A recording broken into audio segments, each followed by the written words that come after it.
If you're planning to study in Germany, IELTS is often a key requirement. In this video, I will cover everything you need to know, such as the exam structure, some preparation tips for IELTS, and also how you can score well in it.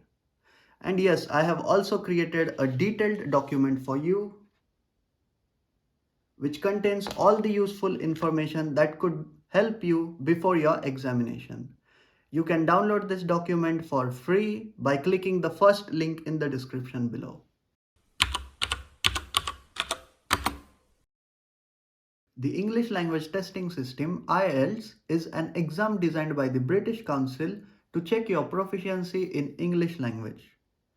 The IELTS certificate is mandatory in most of the German universities here, and the score is valid for up to 2 years. Most of the German universities require a band score of minimum 6 to 7. Most of the universities, public universities especially, accept a band score of minimum 7 or above, with 5.5 bands in every individual section, such as the listening, reading, writing, and speaking. If you are considering a TU9 university, then I would recommend you should score at least 8 or above, so that it will increase your chances of getting the admission in the first place. Also, some programs in Germany accept MOI, which is nothing but medium of instruction. You need to check the admission requirements, and if in your criteria it is mentioned that you can submit MOI instead of applying for IELTS or TOEFL or any other English language test, then you can obtain this MOI document from your current education that you are already pursuing, or you can approach to any of your professors and they would guide you much better on this. The IELTS exam has 4 sections in it, and the exam could last up to 2 hours 40 minutes or roughly 3 hours, maybe less. Out of the 4 sections, listening has 30 minutes allocated to it, in which you will find 4 sections, I mean 4 different recordings. From recording 1 to recording 4, the difficulty level gradually increases. The speed of the recording which you will hear will increase over time. Next, in reading, there are 60 minutes allocated, and you will find 3 sections which has mixed questions in it. Sometimes you will find fill in the blanks, there would be true or false, maybe there would be options in which you will have to select a correct answer, or maybe there would be questions where you will have to guess the answer in case you run out of time. In the next section, which is writing, again there are 60 minutes allocated, and here you will have 2 tasks which you need to complete. One is you need to write an essay, and second is you need to analyze data. Basically, there would be a graph or a report or anything else, and based on that you need to write a paragraph. And finally, speaking, which has 11 to 14 minutes allocated to it as mentioned on their website, but the exam finishes in less than 15 minutes, and this exam is recorded and also conducted separately in a different room than the place where you will attempt your listening, reading or writing exam. Well, now that you are familiar with the IELTS exam format, it's time to understand how to prepare for it. All the resources that I'm going to mention next are totally free, and I have also mentioned them in my document. So feel free to download it if you still haven't by clicking the first link in the description. In which case you can follow along and understand what I'm going to say much better. Coming to the first section, which is listening, I recommend you to take the online IELTS sample test. They are designed for you to practice on a daily basis, and in which case I assume you have opted for computer-based IELTS. I also recommend you to listen to English podcast, songs, watch English movies, or listen to online news articles which would make you familiar with different English accents. With that said, moving forward to reading, I recommend you to read newspapers academic articles, practice skimming and scanning techniques on a regular basis, as that will help you save lot of time in the exam. You should also solve past papers in time constraints so that when the actual exam takes place, you will finish solving all the questions before the allocated time has finished. Moving forward to writing, I believe you should be capable enough to attempt two tasks within 60 minutes that are allocated. And trust me, writing can be challenging sometimes because it's actually quite hard than you think to frame paragraphs or write essays in the proper format that is mentioned by the IELTS. The best way to practice this is you should learn how to analyze the graphs, reports, and then make deductions about it. You should also structure your essays in the form of intros, body, and conclusion. If you follow these steps, I am sure you will perform much better in this section. You should also use linking words or connectors that I call, such as however, therefore, in contrast, or etc. Lastly, for the speaking section, I recommend you should practice speaking English on a daily basis. You can also turn on the voice recording on your phone and start speaking so that you will understand where, at what point are the mistakes that you are making, and what are those mistakes, and what can you do to fix them. Trust me, if you do this, it will help you a lot. And for me, I basically make YouTube video anyway, and I've been doing so from past couple of years. So the more I do this, the better my English gets. So the more you hear yourself, trust me, the more chances you will find to improve yourself.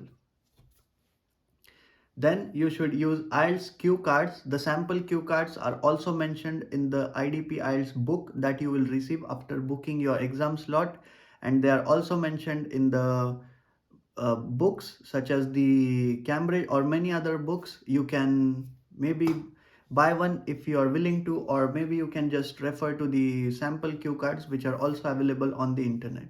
Take the cue cards and start speaking, start practicing, so that you will find what are the mistakes you are making and where is it that you're lacking in real. You should also focus on fluency and not vocabulary. Many individuals fail to understand this, and what they try to do is use fancy words which they have never even thought of using in real life, and this leads to negative marking and reduction in your bands. The IELTS speaking test is nothing but for you to be able to speak English in a fluent way and properly, but not use advanced vocabulary in any manner. Another important thing that I forgot to mention is when you start preparing for IELTS, there is a free course that you can enroll to, and it is available on the internet called IELTS X course. In case you are not aware of it, it is provided by the University of Queensland. And trust me, this will help you get a good head start on the overall scenario of this examination. I myself had enrolled in it too when I was preparing for my exam, and it helped me a lot. Make sure you give it a try, and it's free, so yeah, why not? And now a few exam tips based on my experience. The first and most important thing, my friends, is time management.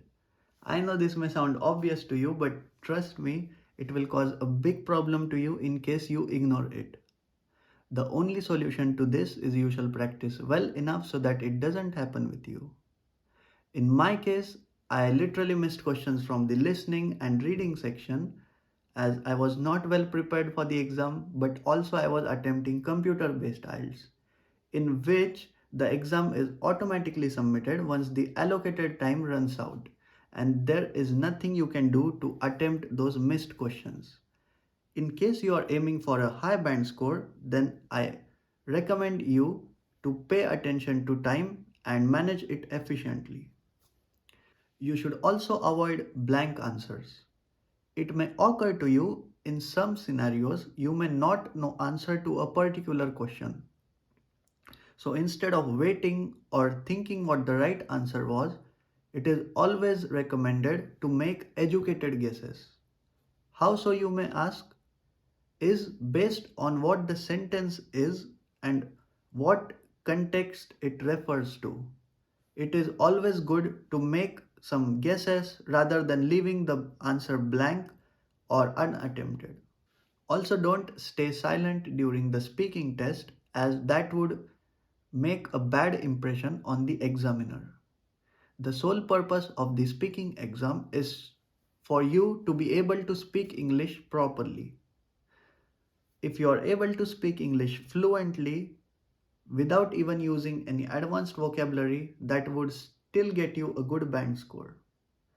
But if you remain silent, or if you get stuck at some points, or if you murmur any sentences, then that is going to be a big problem.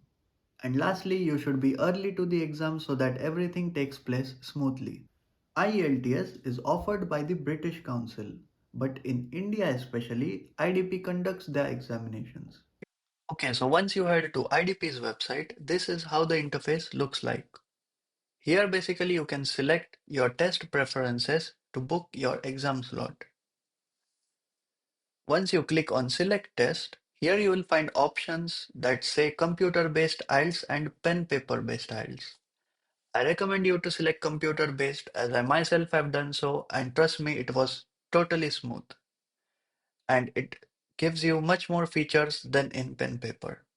You should only go with pen paper based when you are not familiar with using the computer or keyboard at all. So once you do that, you should click on test module, which gives you two test modules, academic and general training. For studying in Germany, we need academic. Then select a city in which you live in, and here I'll select Pune, as I did so when I was booking my exam slot. There are two test centers in Pune. You can select anyone that suits the best for you, as per your city, of course. And click on book now, and here's how the page will appear. On this page, you basically need to select your date and the time slot on which you are comfortable to give your IELTS examination. I recommend you to select morning slots, as it has come to my attention that most of the staff, or let's say in general, everybody is much more active and energetic in the morning as compared to the afternoon or evening. It's just my observation and my opinion, but you can select whichever is right for you. It won't make much of a difference. Once you do that, once you select the date and time, just hit book now and you'll be redirected to make the payment. The price that you need to pay is mentioned on their website. So basically, you need to book your exam slot and you will receive the confirmation on your email. I believe I have covered everything that I could in this video, but still, if you have any unanswered questions that I haven't talked about, feel free to write them in the comments below, and also let me know your thoughts, as I would love to hear back from you. If this video was helpful to you, feel free to check out my Studying in Germany playlist, where you'll find more such content. Thank you for watching, and I will see you in my next video.